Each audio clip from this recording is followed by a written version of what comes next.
बसंत 2027 किस माह के अंदर मनाई जाएगी और जो मेकी की इजाजत है किस माह के अंदर दी जाएगी। और अस्सलाम वालेकुम, जुनून के साथ आपका मेजबान हैदर अली हाजिर खिदमत। नाज़रीन, आज की वीडियो का उन्वान है बहुत ही स्पेशल होने जा रहा है। जैसा कि आप सबके इल्म में है, बसंत 2026 के अंदर काफी सालों के बाद मनाई गई।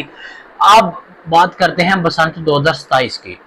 बसंत 2027 किस माह के अंदर मनाई जाएगी और जो मेकी की इजाजत है किस माह के अंदर दी जाएगी और जो सेलिंग की इजाजत है वो कब दी जाएगी और बसंत की क्या तारीखें आने लगी हैं।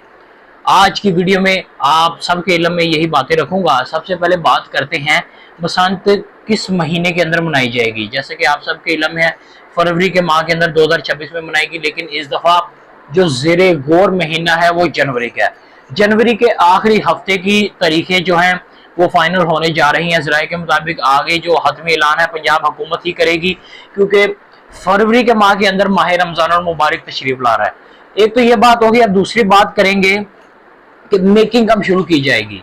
जैसे कि पिछले साल जो पतंगबाजी का साजो सामान था बहुत ही महंगा मिल रहा था, आम आदमी की पहुंच से दूर था। कुछ लोग खरीद सकते थे, कुछ लोग नहीं खरीद सकते थे।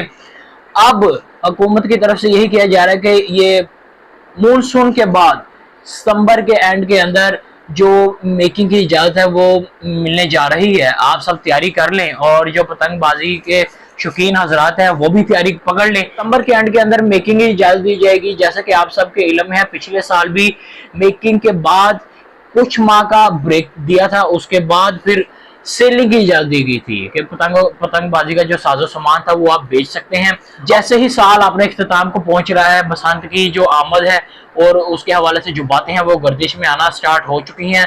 और इसी हवाले से हम आपको मजीद जैसे ही कोई नई खबर आएगी आपको आगाह करते रहेंगे। तब तक के लिए हमारे चैनल के साथ जुड़े रहेगा और जिसने अभी तक सब्सक्राइब नहीं किया वो सब्सक्राइब कर ले, ताकि आने वाली जो नई वीडियो है, आने वाली नई इंफॉर्मेशन है आप तक सही सलामत पहुंच सके। अल्लाह हाफिज।